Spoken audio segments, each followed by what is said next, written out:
The most important game I've played in is probably when I played for Indonesia. Itu ganti warga negara kita, slot main di Eropanya aja makin sulit. Karena kita belum ranking 50 besar dunia, kita masih 120, mereka banyak yang berkorban.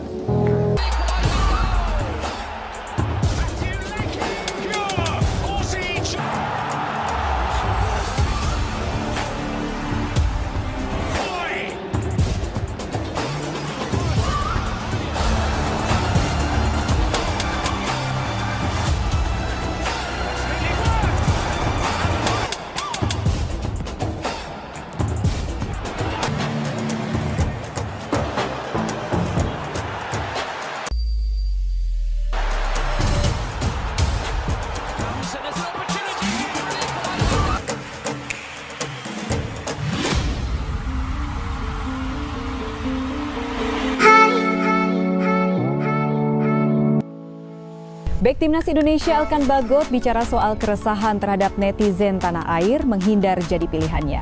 Abaikan polemik Elkan Bagot yang tak kunjung dipanggil Timnas Indonesia meski Shin Tae-yong sudah dipecat. Elkan Bagot mencoba buka-bukaan terhadap dirinya, situasi yang pernah ia alami selama menjadi pesepak bola.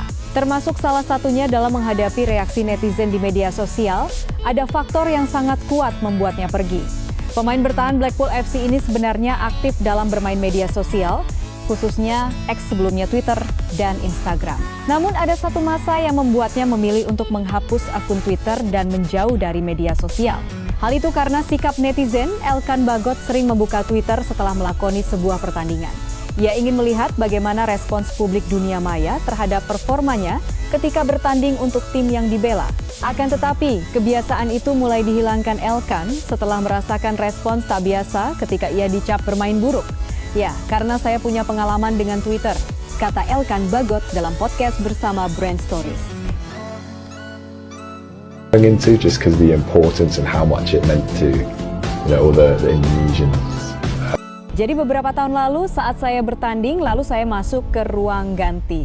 Hal pertama yang saya lihat adalah Twitter, imbuhnya. Di akun Instagram pribadinya, Elkan memiliki sekitar 2-3 juta pengikut dan tentu kebanyakan dari Indonesia. Namanya mencuat sejak dirumorkan akan dinaturalisasi, hingga akhirnya bermain untuk Timnas Indonesia. Namun dalam perjalanannya itu, Elkan tentu harus menghadapi persepsi publik yang berbeda. Selain terhadap performanya di atas lapangan, juga polemik yang tidak diprediksi akan terjadi. Seperti yang terjadi saat playoff Olimpiade Paris 2024, di mana Elkan dituding tidak mau memperkuat Indonesia. Hal itu membuat Shin Tae-yong tak lagi memanggil Elkan untuk memperkuat Timnas Indonesia. Kejadian itu juga membagi publik sepak bola tanah air menjadi dua kubu antara pro dan kontra dengan Elkan. Saya melihat bagaimana orang-orang berpikir bahwa saya telah melakukan sesuatu yang sangat buruk, kata Elkan lagi. Jadi saya menyadarinya dan saya menghapus Twitter. Tapi sangat penting untuk menjauh dari media sosial. Karena Anda tahu, itu bukan hanya saya tetapi 95% pemain sepak bola.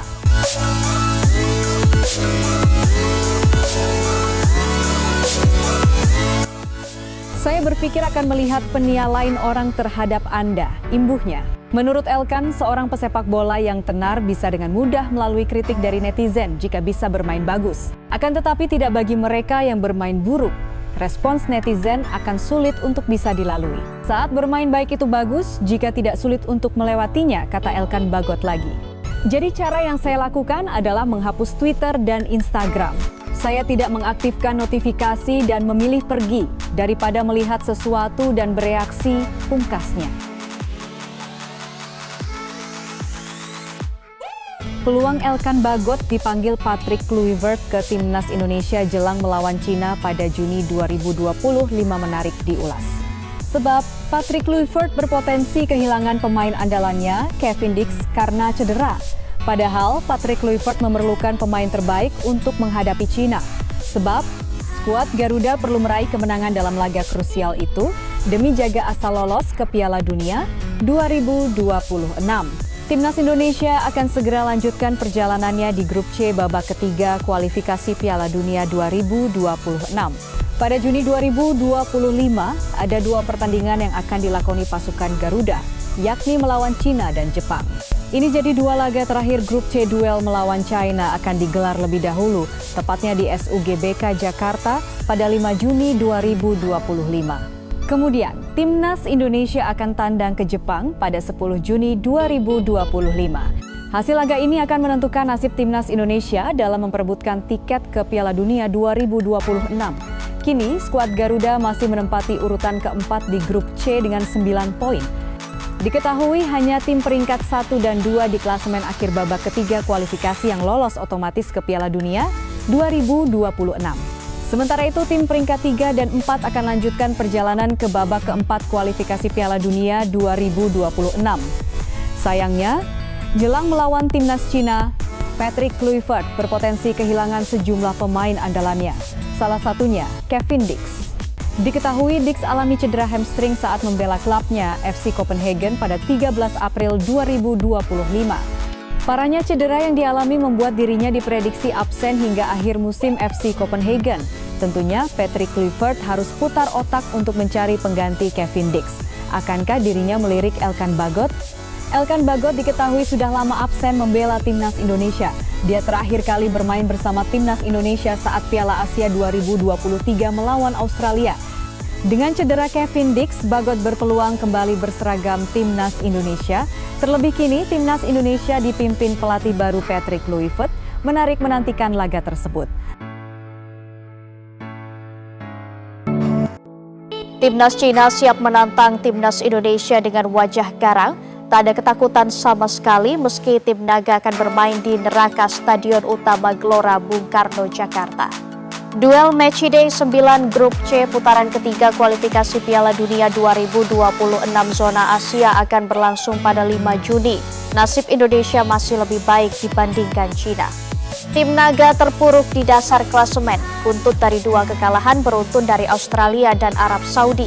Indonesia sendiri berada di posisi keempat bermodalkan 9 poin atau lebih berpeluang melaju ke fase selanjutnya.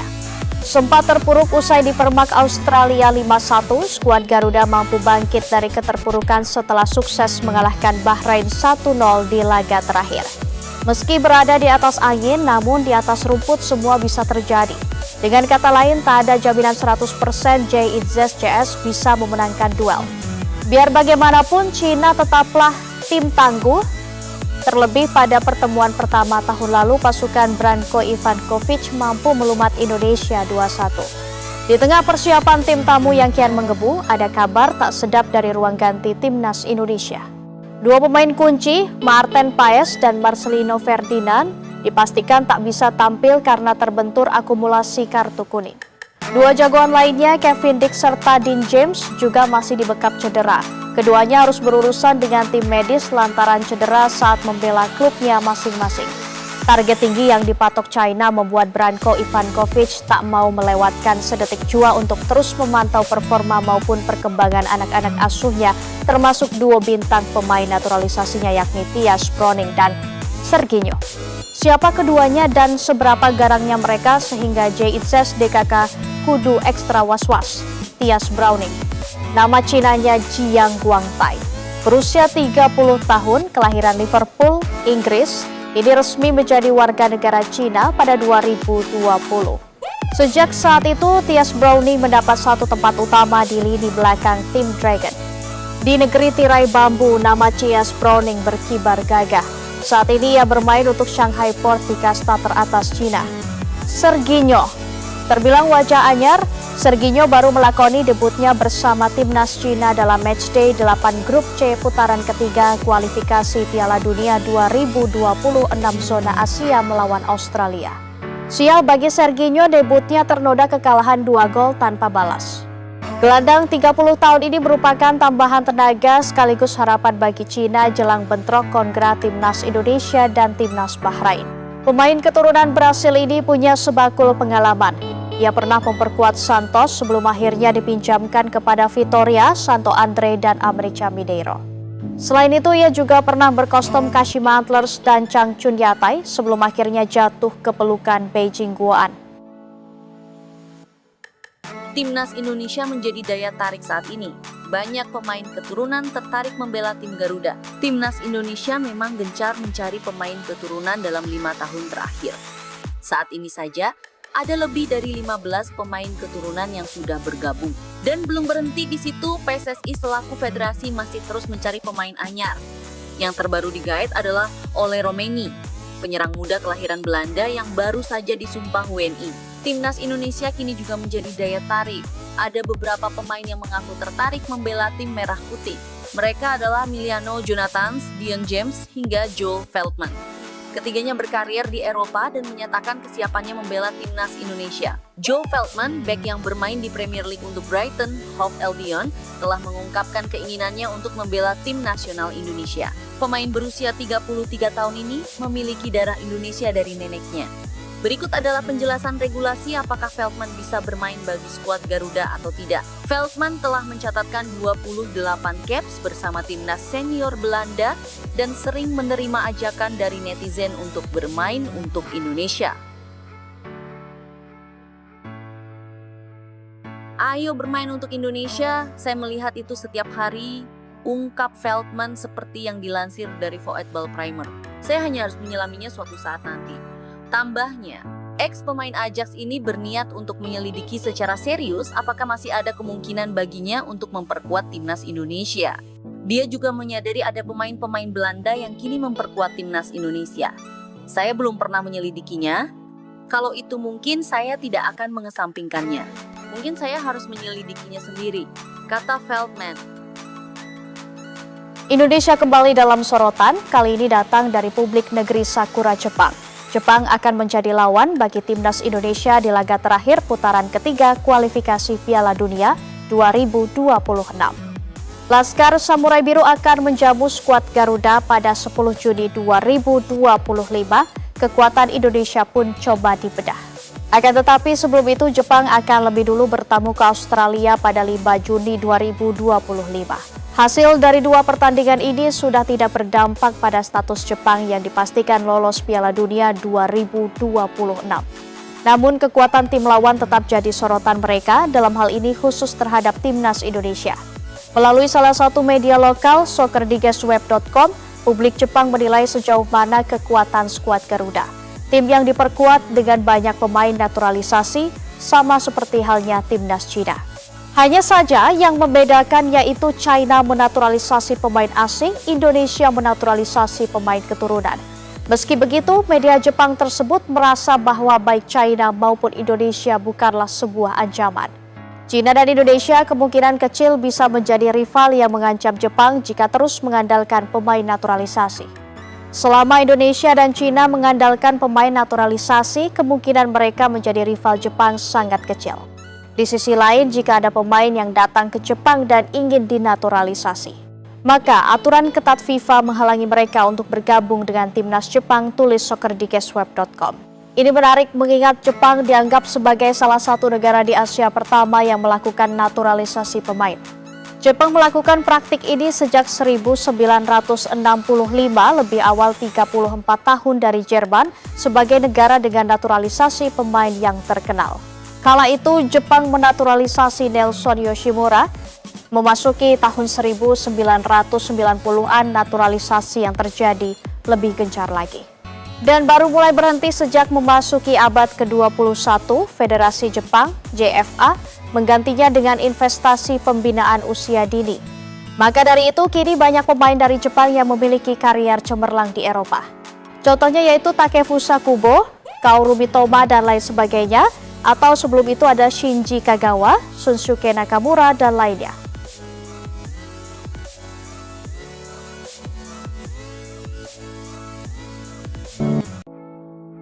Rencana naturalisasi pemain masih gencar digalakan Persatuan Sepak Bola Indonesia (PSSI). Makin banyak nama-nama besar yang diincar. Dalam upaya melambungkan sepak bola Indonesia ke dunia, PSSI berencana menaturalisasi gelandang Leeds United Pascal Struijk bersama 4 pemain keturunan Indonesia lainnya yang tengah bermain di luar negeri. Proyeksi PSSI itu mendapat sorotan dari media Vietnam.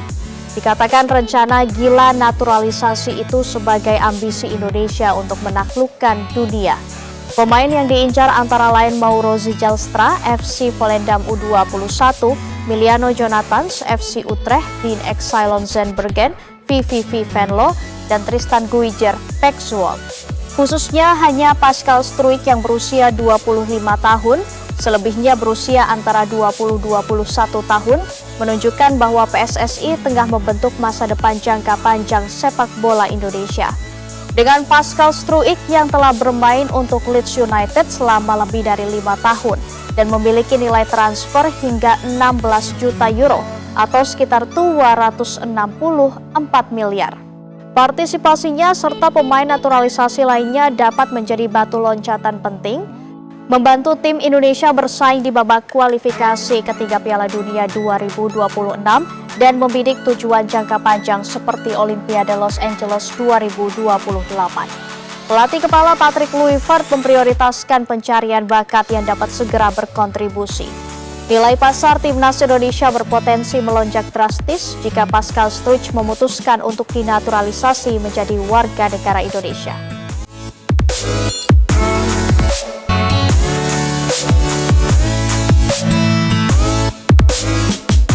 Bek Leeds United ini memiliki darah Indonesia dari kakek neneknya yang lahir di Hindia Belanda.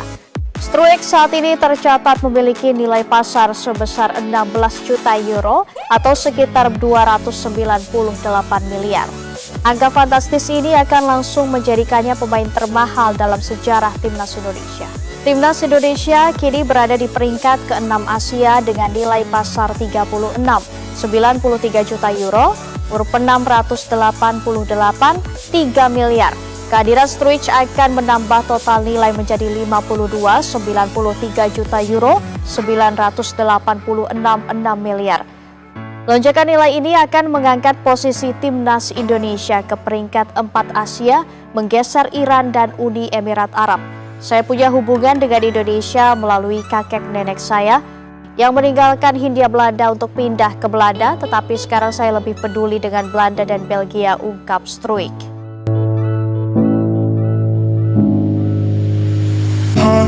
Soal proses naturalisasi Jairo Riedewald untuk laga Timnas Indonesia pada Juni mendatang. Timnas Indonesia akan menghadapi 2 laga krusial di putaran ketiga kualifikasi Piala Dunia 2026 zona Asia melawan Cina dan Jepang. Timnas Indonesia akan terlebih dulu menjamu Cina di Stadion Utama Gelora Bung Karno, GBK Jakarta pada 5 Juni 2025. 5 hari berselang, tim besutan Patrick Kluivert tersebut akan menghadapi lawan yang sangat tangguh, yaitu Jepang di Suita City Stadium. Saat ini skuad Garuda masih berada di peringkat keempat klasemen sementara grup C dengan koleksi 9 poin dari 8 laga. Timnas Indonesia tertinggal 1 poin dari Arab Saudi yang berada di peringkat ketiga dan 4 angka di belakang Australia. Sementara itu, Bahrain dan Cina yang ada di posisi kelima dan keenam membuntuti timnas Indonesia dengan koleksi 6 poin. Jelang laga kontra Cina dan Jepang pada Juni nanti, PSSI saat ini dikabarkan sedang berusaha untuk menaturalisasi pemain keturunan baru. Media Jepang Koli menyebutkan bahwa pemain yang saat ini sedang diincar oleh PSSI adalah Jairo Riedewald. Memulai debutnya untuk tim nasional senior pada usia di bawah 21 tahun, sehingga ia memenuhi persyaratan bermain 3 pertandingan atau kurang untuk bergabung dengan Garuda julukan tim nasional Indonesia. Namun kami masih berjuang dengan proses penambahannya ke tim nasional Indonesia, ujar sumber tersebut. Tidak jelas apakah ia akan siap tepat waktu untuk seri bulan Juni. Kehadiran Jairo akan sangat penting untuk mengalahkan Cina dan Jepang, tetapi kami tidak tahu apakah proses aplikasinya akan selesai tepat waktu, kata sumber tersebut. PSSI akan mencoba untuk menyelesaikan proses naturalisasi Jairo Riedewald sebelum putaran keempat kualifikasi Piala Dunia 2026. PSSI Persatuan Sepak Bola Indonesia saat ini sedang dalam proses melakukan pengaturan yang diperlukan. Mereka sedang melakukan pengaturan sehingga dia akan siap untuk seri Juni, tetapi jika dia tidak dapat hadir, mereka mungkin mempertimbangkan untuk memanggilnya untuk babak playoff, katanya. Resmi, FIFA setujui naturalisasi Jairo Riedewald, berhasil lobby, timnas Indonesia makin kuat. Kabar bombardir datang dari markas PSSI. Setelah proses panjang dan lobby keras, FIFA akhirnya menyetujui naturalisasi Jairo Ridewald. Congratulations to the Football Association of Indonesia and Pemain berdarah Indonesia Belanda ini resmi bisa memperkuat timnas Indonesia. Gak main-main. PSSI dikabarkan mengerahkan semua koneksi internasionalnya untuk meyakinkan FIFA. Presiden PSSI Erick Thohir bahkan disebut-sebut langsung bernegosiasi dengan petinggi FIFA untuk mempercepat proses ini. Dengan tinggi 182 cm dan pengalaman 80 pertandingan Premier League, Jairo akan menjadi senjata baru Patrick Kluivert.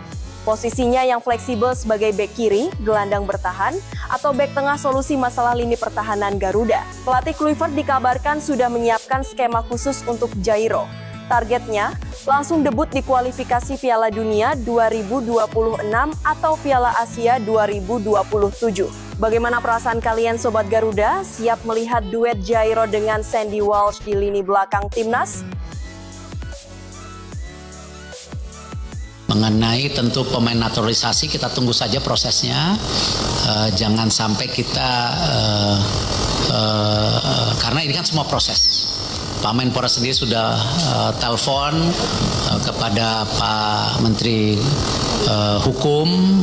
Menteri Hukum juga mensupport seperti biasa. Kami juga sudah sosialisasi ke DPR untuk juga minta supportnya.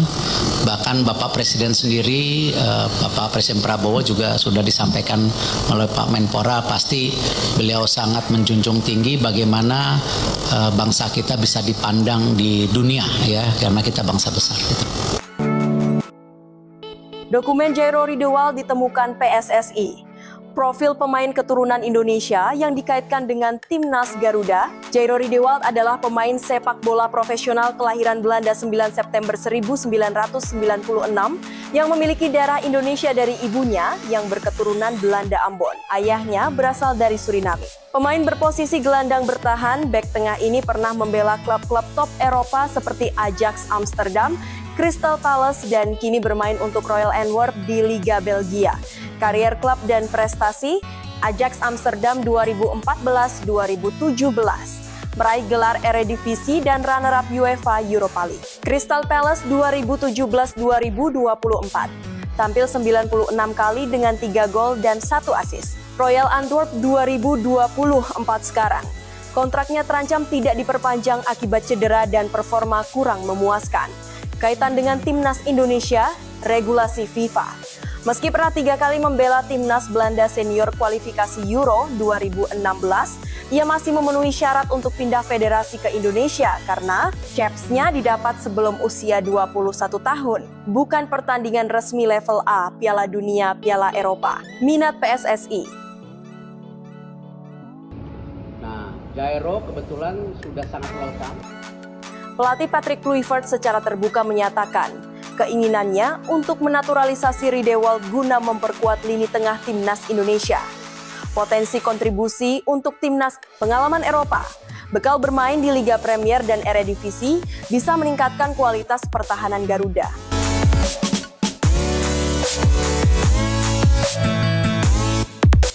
Versatilitas, bisa berposisi sebagai gelandang bertahan, bek tengah, atau bek kiri. Proses naturalisasi tertunda hingga minimal Juni 2025 akibat kendala administratif. PSSI masih berupaya menyelesaikan masalah dokumen, tetapi tidak ingin memaksakan proses ke FIFA. Jika berhasil dinaturalisasi, Ridewald akan menjadi pemain naturalisasi grade A seperti Jay Itzes atau Tom Hai yang bisa menjadi game changer untuk kualifikasi Piala Dunia 2026. Erick Thohir bongkar strategi jitu alasan TC Timnas Indonesia berlangsung di Bali. Ada strategi khusus yang dipakai PSSI memilih Bali dijadikan sebagai lokasi buat menggelar training camp TC Timnas Indonesia sebagai persiapan pertandingan Juni mendatang. Itu adalah karena Pulau Dewata merupakan destinasi wisata yang cukup terkenal. Untuk diketahui, PSSI menjadwalkan pemusatan latihan berlangsung pada 26 Mei mendatang. TC yang dijadwalkan tersebut bisa dikatakan lebih cepat dari biasanya. PSSI ingin pemain lebih matang saat pertandingan nanti sehingga diputuskan TC lebih awal. Agar pemain bersemangat, Bali dipilih sebagai tempat pemusatan latihan. Terlebih lagi di saat itu sejumlah kompetisi termasuk Liga 1 Indonesia sudah memasuki masa liburan. Agar tidak jenuh, Bali cocok karena suasana wisata yang kental. Ya memang kita mendorong pemain untuk menarik dari liburan. Jadi mereka banyak yang sedang liburan kita harus tarik, kata Erick Thohir di Tangerang Selatan. Kita berusaha merayu mereka mau liburan di mana, ya memang mereka ada yang sudah liburan di sana-sini, ya memang rayuan Pulau Kelapanya maunya di Bali, jelas mantan Presiden Inter Milan tersebut.